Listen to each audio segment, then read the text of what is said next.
Wait, they were gonna bomb our own country? Yeah.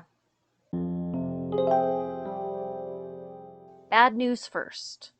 Due to the super secret nature of the CIA, combined with the fact that the US government has never admitted to HW's connection with the agency prior to running it in '76, I don't think that we're ever going to know the complete life story of George H.W. Bush.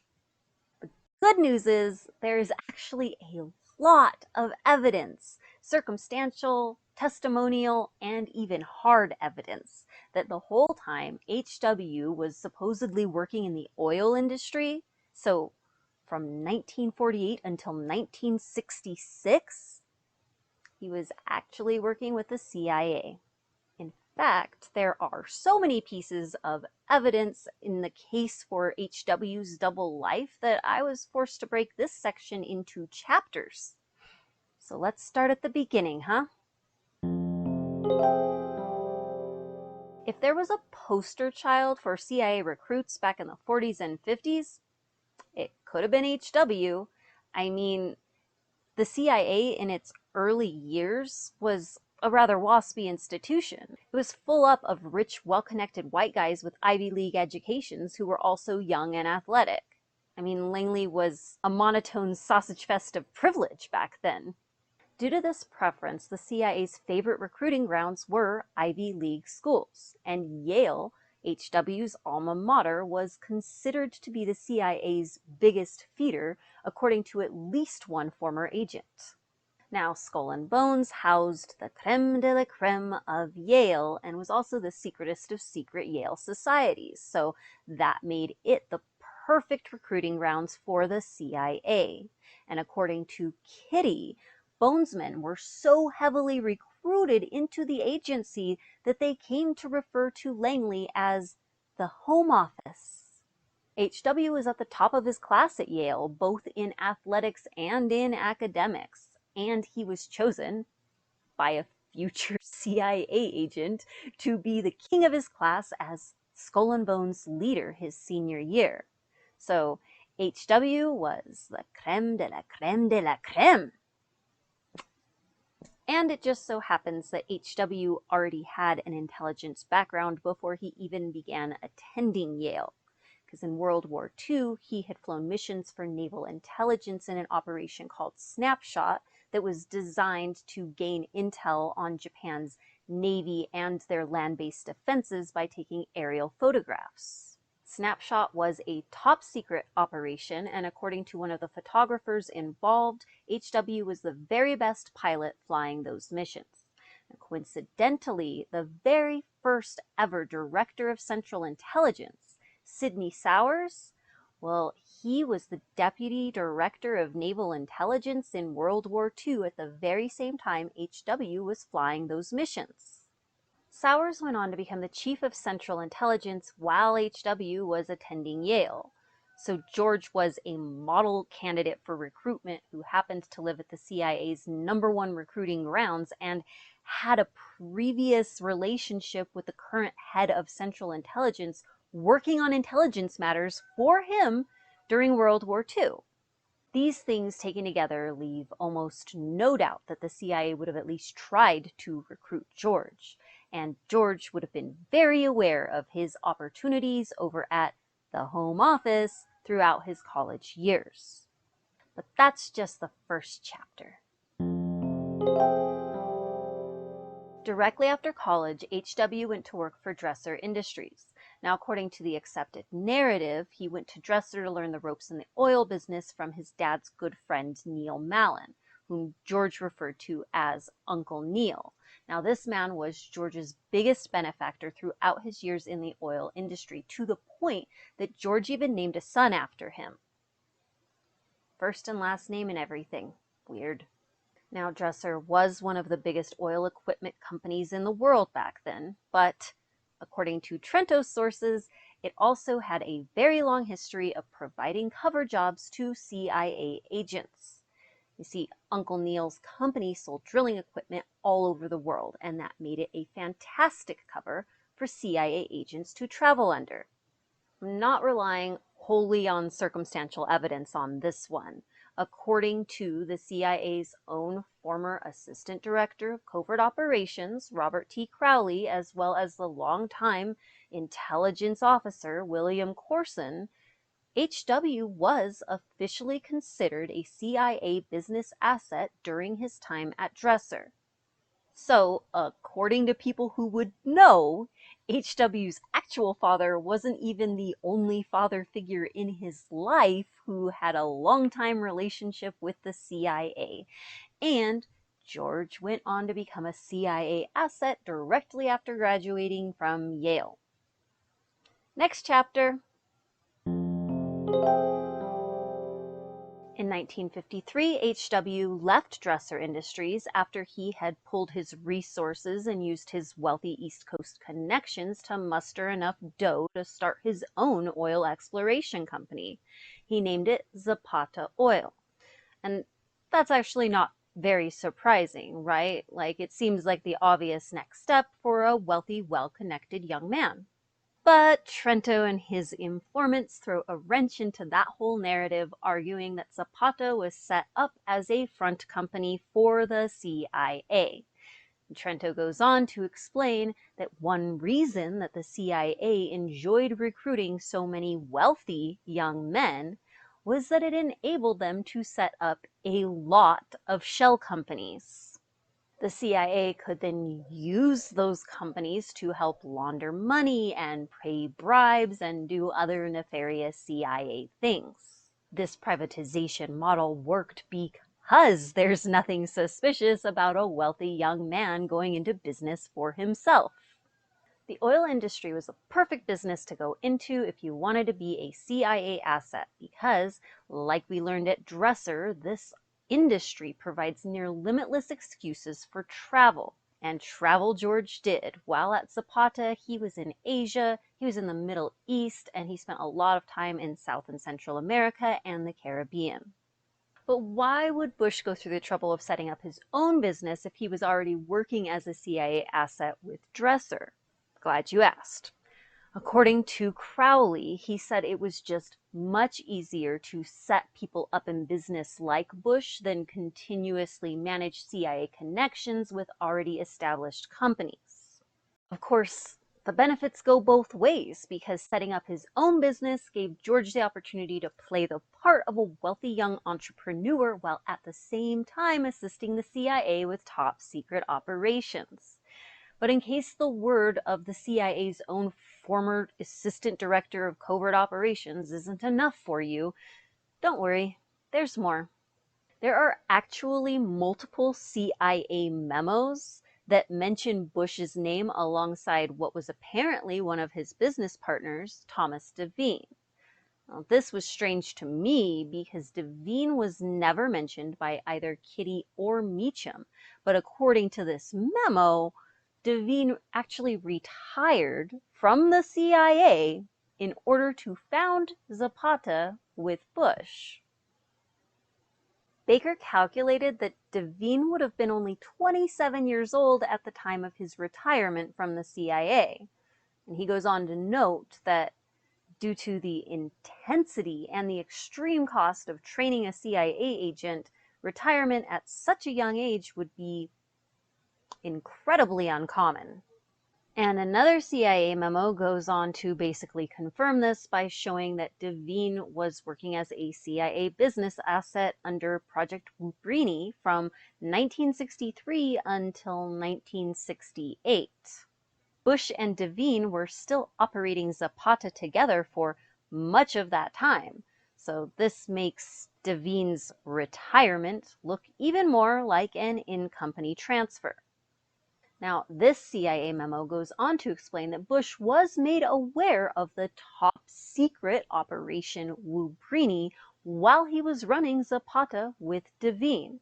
Now, if nothing else, this goes to show that Bush wasn't treated like an ordinary civilian.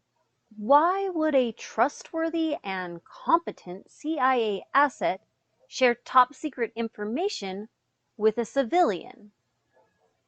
Regular people are not typically informed of ongoing CIA operations, are we? So former high-ranking intelligence officials claim that Bush set up Zapata as a CIA front. And these memos provide hard evidence that Bush founded Zapata with a CIA agent. And now we also have hard evidence that Devine was still working as a CIA business asset while running Zapata with Bush, and that Bush was for some reason made aware of an ongoing CIA top secret operation while running Zapata. This is getting good. Next chapter. Okay, so the WUBRINY memos are really interesting, and it's super cool that we do have some hard evidence of Bush CIA entanglement prior to 1976. Of course, the problem is we don't actually know what WUBRINY was, and we also don't know the level of Bush's involvement because, you know, top secret. Fortunately, Trento's sources in the intelligence community actually had a lot to say about Bush's work during the Zapata years, so we do have some insight into his role as an intelligence asset. One agent told Trento that Bush's oil platforms were actually used to train Cuban freedom fighters as part of Operation Mongoose. Now, for those who don't know, Mongoose was this batshit crazy CIA operation that was designed to remove Castro from power by literally any means necessary.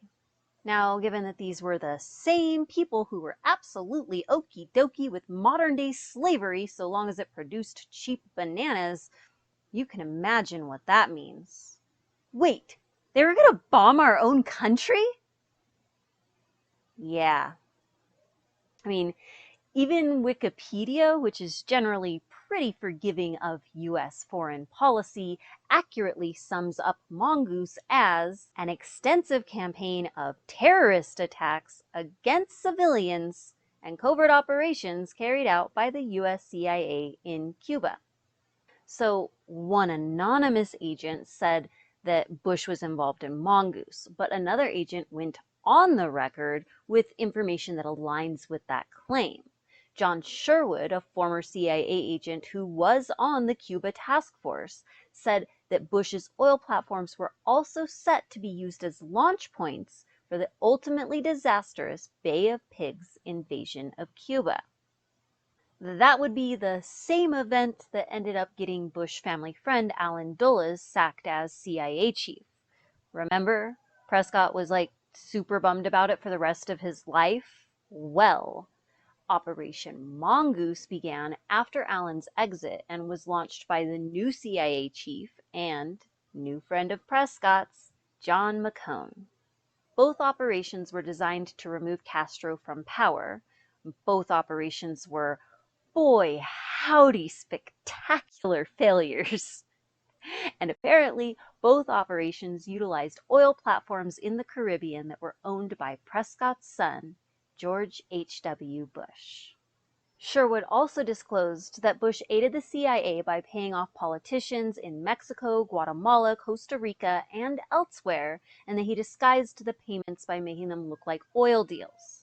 According to Sherwood, Bush didn't even know what the money was for, although he damn well knew what we were up to. Trento's work also maps out numerous Bush and Zapata ties to a CIA operation that aimed to put one of two longtime CIA assets in control of Mexico. One of those men, Lopez Portillo, did in fact assume the presidency in 1976, the same year that George became head of the CIA. Apparently, a paper trail making this connection does exist on the Mexican side of the border. However, Trento notes that SEC documents on Zapata from the years when Bush was most involved in his work with the CIA, all those documents were inadvertently shredded just weeks after George became vice president. And finally, another Trento source claims that Bush was actually quite the talent at spotting potential CIA recruits. So it appears that old Georgie boy was wearing a lot of hats for the CIA during his years at Zapata. Now, you might be asking yourself, if Bush's whole business was just set up to facilitate CIA operations, how on earth did he also end up becoming such a successful businessman? I'm glad you asked. The answer is that he didn't. He was able to secure endless streams of investment capital from his friends and family, like 50 and 100 grand at a time, basically whenever he asked. And yet, Zapata was never very profitable under Bush. In fact, Bush's business partners ended up splitting from him in the wake of one particularly disastrous year for the company. Not Devine, not, the CIA guy, obviously, but, the Lidke brothers, the ones that were actually mentioned in his biographies. Yeah, they split. The Lidke brothers moved on because they recognized that George just wasn't particularly interested in making money for some reason. And that's according to a longtime Zapata engineer by the name of Hoyt Taylor. So Bush continued on with his buddy Devine and Zapata offshore, and meanwhile the Lidke brothers took their half of Zapata and established the Pennzoil Company of Houston, Texas. And that company, the one belonging to the Lidke brothers, continued on to become a multi-billion-dollar company with a B. Meanwhile, the only reason that Bush walked away from Zapata with any money whatsoever was due solely to a very suspicious insurance claim that delved out $8 million for an oil platform that Bush had only paid $3 million for. But this miraculous payout saved George from having to try to sell a company that was deeply in the red. H.W. left Zapata with only about $1 million shortly after the $8 million insurance payout. So Bush was not a success at business. He was just either lucky enough or well-connected enough to not become an utter failure. Even after the big payout, Bush was only able to sell his stocks again with the help of his friends and family, because it turns out people aren't usually champing at the bit to buy up stock in a company that has been historically unprofitable. According to both Baker and Trento, long-lasting profitless companies, such as Bush's Zapata, raise all the red flags of money laundering operations.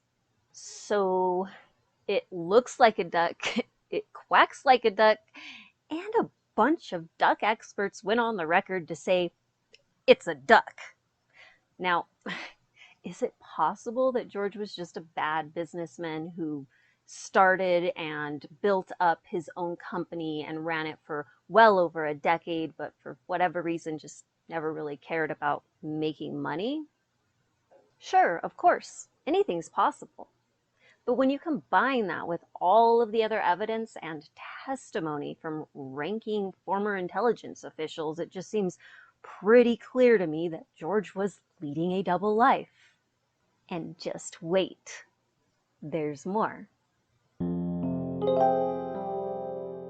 In case the profitless mess of a company Bush called Zapata, combined with the absolute roster of HW's CIA-adjacent friends and family, and also the multiple memos that demonstrate that HW's business partner Thomas Devine was a trained CIA agent who worked as a CIA business asset while running Zapata with George, and the fact that Bush was for some reason aware of Devine's ongoing CIA activities while they ran Zapata together, and the many, many testimonials from former and even ranking intelligence officers that claim that Bush was involved with the CIA during the 40s, 50s, and 60s.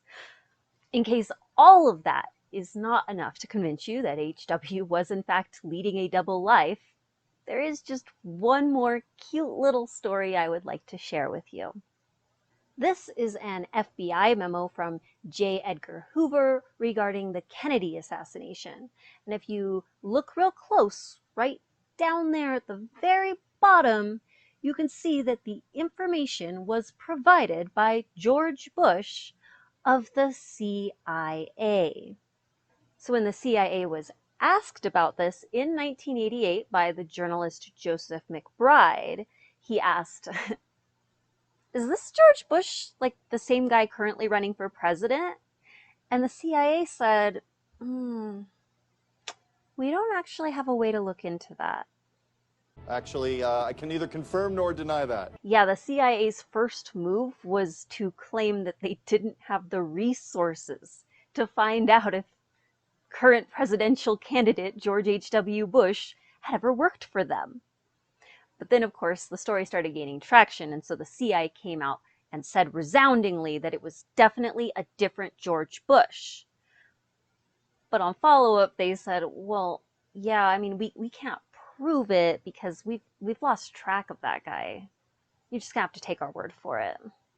So then Joseph McBride, he really wanted to get to the bottom of it, and so he went out to see if he could discover who this other George Bush was, if he existed. I mean, George Bush is, I guess, a fairly common name, so it wasn't completely unreasonable to believe that there could have been another George Bush who worked at the CIA during that time.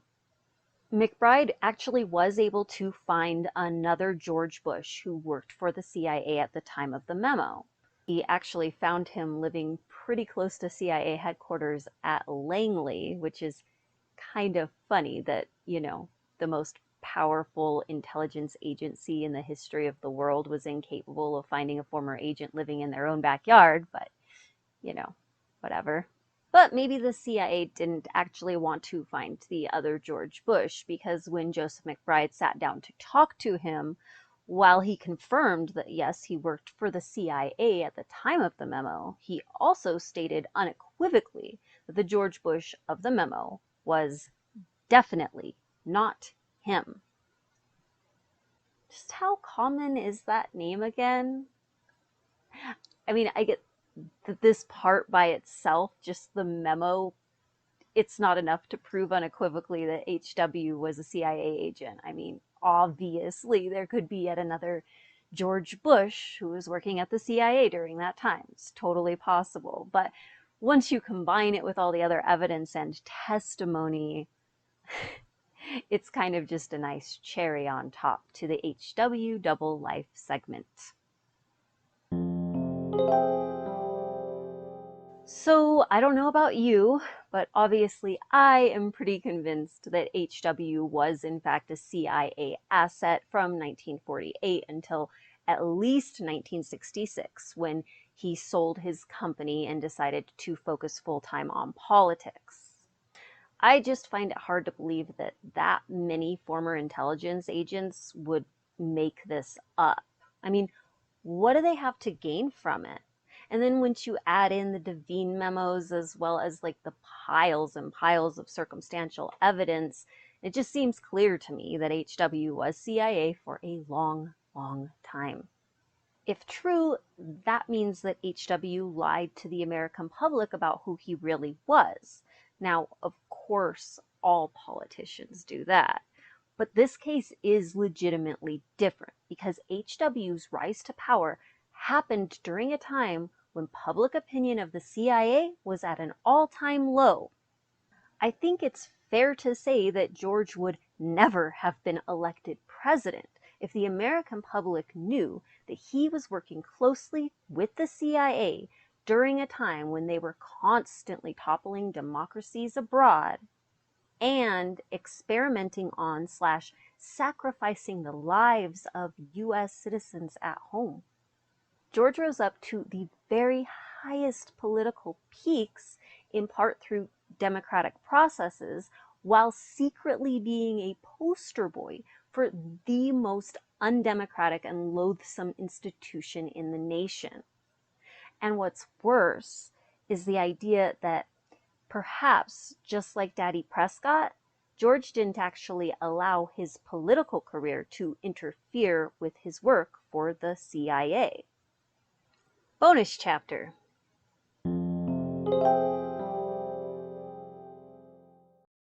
So I noted earlier that the Phoenix program was a terrible and disgusting CIA operation, but now I need to elaborate. So The Phoenix program was a CIA operation in Vietnam designed to help the U.S. win the war there by any means necessary.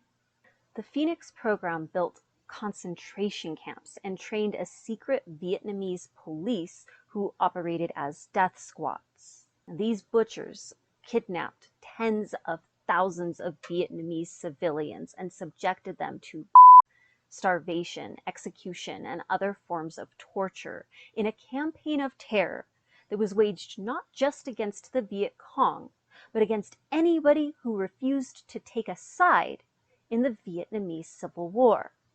As many as 50,000 Vietnamese were killed as a result of this terror operation, and Lieutenant Colonel Anthony Herbert, a highly decorated U.S. soldier, went on to file several complaints about U.S. war crimes that many later attributed to the Phoenix program. Herbert stated in his book Soldier, quote, "They wanted me to take charge of execution teams that would wipe out entire families." Now, Congressman George H.W. Bush actually visited Vietnam with his old business partner, former CIA agent Thomas Devine, in December of 1967. And the pair were in Vietnam during the very weeks that the Phoenix program was being planned and established. And the Department of Defense granted them top secret clearance for their trip. Russ Baker cites handwritten notes penned by Bush from the trip that demonstrate both his knowledge of and interest in the program, which, if true, really has to make you wonder why Congressman Bush would have been briefed on such a top secret operation as it was being planned. Unfortunately, Baker does not provide citation for those handwritten notes, and so I was unable to verify that information. So, like with any other CIA stuff that remains undisclosed, all we can really do is follow the breadcrumbs. We know he was there at that time, but we will probably never know what his level of participation was in the setting up of the Phoenix program, if any. However, I thought it was important to include this little nugget here anyway, because we will see later that Bush was directly responsible for setting up strikingly similar operations that were run by many of the very same people later on. Knowing that does give Baker's claim a little bit more weight. And it sure would be interesting if a sitting congressman had actually gone to Vietnam to help plan that notorious, disgusting, and illegal operation, which, by the way, was never approved by Congress. We will circle back later to demonstrate how this aligns with future Bush behavior. But for now, what's important to take away from this section is that there is indeed a mountain of evidence that shows Bush was likely CIA long before he was asked to run the organization in '76. So, let's move on. Speaking of poor people, 1964 happened to be the first year that there was no poll tax in Texas. Poor and minority communities turned up in droves to vote against George, the rich white guy who scorned every person and policy aimed at helping them. Dude really couldn't read a room.